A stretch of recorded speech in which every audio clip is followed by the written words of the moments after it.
నమస్తే. Welcome to my channel. నేను మీ వినోద్. పొగ తాగడం ఆరోగ్యానికి ఎంత హానికరమో, చుట్టుపక్కల ఉండే అంటే పొగ పీల్చడం ద్వారా గూడా అంతే హానికరం. సో, ఇప్పుడు అందుకే కేంద్రం ఒక ప్లానింగ్ తీసుకొనొచ్చింది. అది ఒకంత అంటే ఒక వంతుకు చాలా బాగుంది అనుకోవచ్చు. ఎందుకంటే రూ. 18 ఉన్న సిగరెట్టు రూ. 72 చేసింది విత్ జీఎస్టీతోని. ఇది కొంచెం మెచ్చుకోదగ్గ విషయమే. ఎందుకంటే ఈ ధూమపానం వలన చాలామంది చాలా కోల్పోయారు. హెల్త్ పరంగా గానీ, లేదంటే చనిపోవడం గానీ, చాలా వరకు జరిగిన సందర్భాలున్నాయి. ఈ పొగ తాగే వారిలో సినీ నటుడు అయినటువంటి విజయ్ గూడా ఉన్నాడు. అతను ఏ విధంగా అలవాటు పడ్డాడు? రోజుకు ఎన్ని సిగరెట్లు తాగేవాడు? ఇప్పుడు మానేయడానికి ప్రధాన కారణమేంది? అతను ఒకప్పుడు ఎలా ఉండేవాడు? ఇప్పుడు ఎలా ఉన్నాడు? అతనికి ఎలాంటి హెల్త్ ఇష్యూ వచ్చింది? అనేది ఒకసారి తెలుసుకునే ప్రయత్నం చేద్దాం.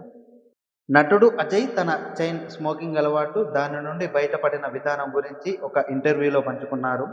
అజయ్ 15 ఏళ్ల వయసు నుంచే అంటే 10వ తరగతి నుంచే విజయవాడలో సిగరెట్లు తాగడం మొదలుపెట్టారంట. దాదాపు 27-30 సంవత్సరాల పాటు చైన్ స్మోకర్‌గా కొనసాగారు. రాత్రి షూటింగులున్న రోజుల్లో 40 సిగరెట్ల వరకు, సాధారణ రోజుల్లో సగటు 30 సిగరెట్ల వరకు తాగేవారు. తన ఆరోగ్య పరిస్థితి దిగజారిపోవడానికి కారణమైన ఈ అలవాటును వదులుకోవడానికి ఒక ఒక కన్నడ సినిమా ఎదురైన అనుభవం, తన తండ్రి అనారోగ్య సమస్యలు ప్రధాన కారణాలుగా నిలిచాయని అజయ్ వివరించారు. ఒక చేజింగ్ సన్నివేశం చేస్తున్నప్పుడు దాదాపుగా అపస్మారక స్థితిలోకి వెళ్లారు అజయ్. ఆ సమయంలో ఆల్మోస్ట్ సిపిఆర్ చేయాల్సి వచ్చిందంట. ఇదే సమయంలో తన తండ్రి ఆరోగ్యాన్ని కళ్ళారా చూసిన అనుభవం స్మోకింగ్ వదులుకోవాలనే నిర్ణయానికి మరింత బలాన్నిచ్చిందంట.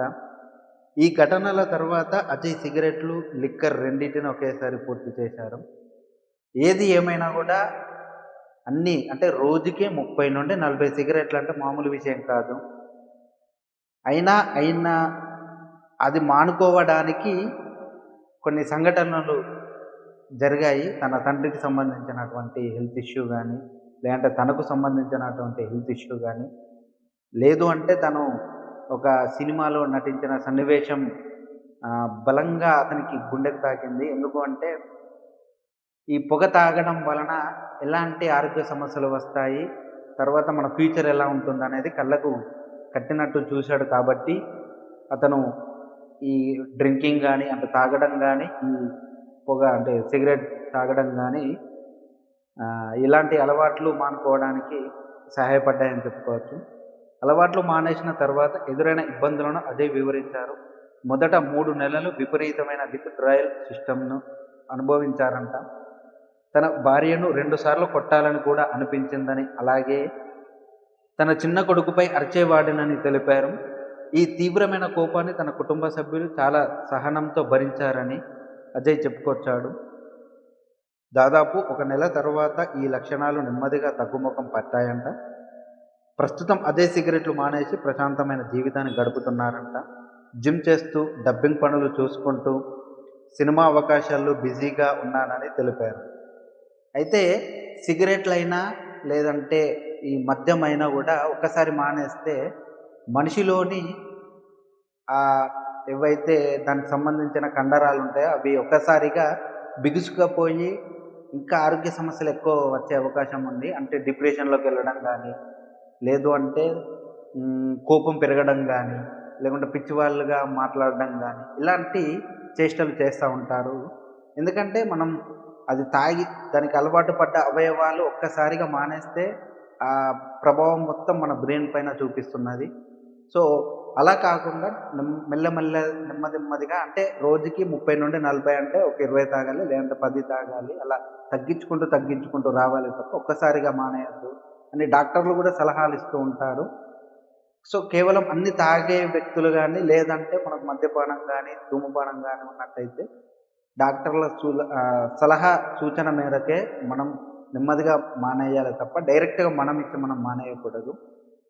తన చైన్ స్మోకింగ్ అలవాటు వల్ల తన చుట్టూ ఉన్నవారికి, ముఖ్యంగా క్యారవాన్‌లో ఉన్నప్పుడు ఎంత ఇబ్బంది కలిగిందో, ఆ అలవాటు మానిన తర్వాత అర్థమైందని అజయ్ పశ్చాత్తాపం వ్యక్తం చేశారు. తన అలవాటు సహించిన తన భార్య ఓపికను అజయ్ ఎంతగానో కొనియాడారు. నటీనటుల జీవిత భాగస్వాములు ఎదుర్కొనే ఒత్తిళ్లు, ఇన్‌సెక్యూరిటీల గురించి కూడా అజయ్ ప్రస్తావించారు. అయితే తన భార్య బ్రాండ్ మైండెడ్ కావడం వలన అదృష్టవంతుడని పేర్కొన్నారు. భవిష్యత్ ప్రణాళికల గురించి మాట్లాడుతూ సినీ పరిశ్రమలో ఒక నటి కెరీర్ పరిమితమని, ముఖ్యంగా ప్రధాన పాత్రలకు గరిష్టంగా 5 సంవత్సరాలు మాత్రమే అవకాశం ఉంటుందని అజయ్ అభిప్రాయపడ్డాడు. అందువల్ల కెరీర్‌కు ప్రత్యామ్నాయంగా ప్లాన్ బిని సిద్ధం చేసుకున్నానని సూచించారు. హోటల్ బిజినెస్ పాటు మ్యూచువల్ ఫండ్స్‌లో పెట్టుబడులు పెట్టాలని ఆశించినట్టు వెల్లడించాడు. తన భార్యకు వ్యాపార విషయాల్లో మంచి అవగాహన ఉందని, ఆమె సహాయంతో ఈ ప్రణాళికను అమలు చేస్తానని తెలిపారు.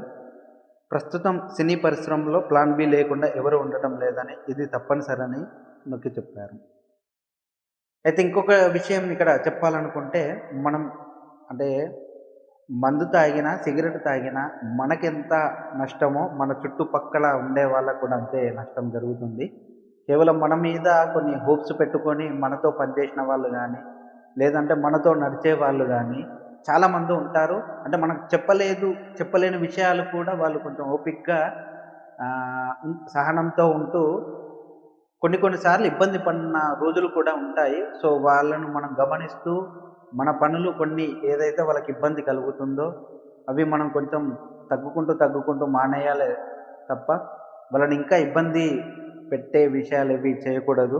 అలాగే సినీ ఇండస్ట్రీలో ఉండేటువంటి ఏ వ్యక్తులైనా గూడా ఇంకొక వ్యాపారం చేస్తారని అందరూ అంటుంటారు. ఇది నిజమే. ఎందుకు అంటే సినిమా అనేది ఒక ఒక స్టేజ్ వరకు బాగానే ఉంటుంది. దాని తర్వాత సినిమా అవకాశాలు లేక లగ్జరీ లైఫ్‌కి అలవాటు పడి, మళ్ళీ అదే లైఫ్ నుండి బయటికి రావాలంటే చాలా ఇబ్బంది. సో, అలా కాకుండా ప్లాన్ బి అంటే ఏదన్నా ఇన్వెస్ట్‌మెంట్ చేసి బిజినెస్ చేయడం ద్వారా, లేదు అంటే ఏదన్నా మార్కెట్‌లో అంటే ఈ స్టాక్ మార్కెట్‌లో పెట్టడం ద్వారా మనం కొంచెం అంటే ఈ దీనంత కాకపోయినా కొంచెం స్టెబిలిటీ అనేది పెంచుకోవచ్చు అని చెప్తున్నాడు అజయ్. నటుడు అజయ్ తన సినీ కెరీర్‌కు సంబంధించిన పలు విషయాలను పంచుకున్నారు. అత్యధిక పారితోషికం అందుకున్న సినిమాల గురించి ప్రశ్నించగా, 'విక్రమార్కుడు' చిత్రం తర్వాత 4, 5 ఏళ్ల పాటు తనకు మంచి పారితోషికం లభించిన దశ ఉందని అజయ్ వెల్లడించారు. ఈ కాలంలో అజయ్ నటించిన 'క్రీడం' వంటి చిత్రాలు మంచి ఆదాయాన్ని అందించాయి. సినీ పరిశ్రమలో పారితోషికాలు అధికంగా ఉండడానికి గల కారణాలు ఆయన విశ్లేషించారు. బయట ఉద్యోగాలతో పోలిస్తే సినీ రంగంలో విజయం సాధిస్తే రాత్రికి రాత్రే భారీగా సంపాదించవచ్చని అజయ్ అభిప్రాయపడ్డారు. ఒక సగటు ఉద్యోగి నెలకు 5 లక్షలు సంపాదించడానికి 10 నుండి 20 ఏళ్ల కెరీర్ అవసరమైతే, సినిమా రంగంలో విజయం సాధించిన వారు ఏడాదిలో అంతకన్నా ఎక్కువ సంపాదించవచ్చు అవకాశం ఉంటుందని వివరించారు. అయితే దీనికి అధిక సహనం, ఓపిక అవసరమని, మొదట 10 ఏళ్లు ఎటువంటి ఫలితాలు కనపడకపోవచ్చని, ఈ పరిశ్రమలో విజయం సాధించే శాతం చాలా తక్కువ ఉంటుందని, అంత అనూహ్యంగా ఉంటుందని ఆయన నొక్కి చెప్పారు. రిస్క్ బట్టే రివార్డ్ అనేది సినీ పరిశ్రమకు బాగా వర్తిస్తుందని, నటుల జీవితమే ఒక పెద్ద రిస్క్‌తో కూడుకున్నదని ఆయన అన్నారు. ఎప్పుడైనా సినీ ఇండస్ట్రీలో ఎలా ఉంటుందంటే, నువ్వు ఒక సినిమా చేస్తే అది ఫ్లాప్ అయితే ఒక రకంగా ఉంటుంది. ఫెయిల్ అయితే అంటే సక్సెస్ అయితే ఒక రకంగా ఉంటుంది. ఫ్లాప్ అయితే ఎంత కిందికెళ్తావో, సక్సెస్ అయితే అంత పైకెళ్తావు. కానీ ఆ సక్సెస్ అనేది ఎప్పుడొస్తుందో తెలవది. ఎందుకంటే సినీ ఇండస్ట్రీలో ఎళ్తే నిన్ను లేపడానికి ఎంతమందొస్తారో, నొక్కడానికి అంతకన్నా ఎక్కువ మందొస్తారని చాలా ఆ నోట, ఈ నోట వింటూనే ఉంటాం. సినీ ఇండస్ట్రీ అంటేనే కొంచెం ఇగోతో కూడుకున్నటువంటి విషయం. ఎందుకంటే వాళ్ళు ఎప్పుడైతే మనకు బ్యాక్‌గ్రౌండ్ ఉంటుందో వాళ్ళకే సహకరించుతారు. బ్యాక్‌గ్రౌండ్ లేకపోతే నీకు నీవుగా ఓన్‌గా రావడానికి చాలా అంటే చాలా కష్టపడాలి. అప్పుడైతేనే నీకు సక్సెస్ వస్తుందో రాదో అనేది కూడా చాలా అది చెప్పలేము అని విజయ్ చాలా సందర్భాలలో అన్నాడు. అజయ్ ఈ ఇంటర్వ్యూలో చెప్పుకొచ్చాడు. అయితే తనకు కూడా ఈ స్థాయి రావడానికి చాలా సంవత్సరాలు పట్టింది. మరియు ఈ తీసుకునే పారితోషికం ఏదైతే ఉంటుందో అది ఒకప్పటి నుండి ఇప్పటి వరకు బాగానే ఉంది. కానీ ఇది ఫ్యూచర్‌లో ఉంటుందని గ్యారంటీ లేదు. అందుకే నేను ప్రత్యామ్నాయంగా బిజినెస్ గానీ, ఇన్వెస్ట్‌మెంట్ గానీ చేస్తున్నాను. అని చెప్పుకొచ్చాను. సో, ఏమైనా గూడా ఈ స్మోకింగ్ వలన చాలా రకాలైనటువంటి హెల్త్ ఇష్యూస్ వస్తాయి. మనకే కాకుండా మన చుట్టుపక్కల వాళ్ళకి కూడా వస్తాయి. సో, దయచేసి వీలైనంత వరకు ఈ మద్యపానం గానీ, ధూమపానం గానీ తగ్గించుకోవాలి. లేదంటే పూర్తిగా మానేయండి. ఎందుకంటే ఈ సంవత్సరం నుండి మీరనుకున్నదేదో సక్సెస్ అవ్వాలి. ఒకటి మీరు ఒకటి చేస్తారనుకుంటే దానికి ప్రత్యామ్నాయంగా ఇంకొకటి గూడా ఎంచుకోండి. ఎందుకంటే ఒకదాని మీదనే సక్సెస్ రావాలంటే చాలా సమయం పడుతుంది. సో, అది కాకపోయినా ఇంకొకటి గూడా మిగిలిపోతుంది కాబట్టి. సో, ఈ వీడియో గనక మీకు నచ్చినట్టయితే లైక్, షేర్, సబ్స్క్రైబ్ చేయండి. Thank you for watching.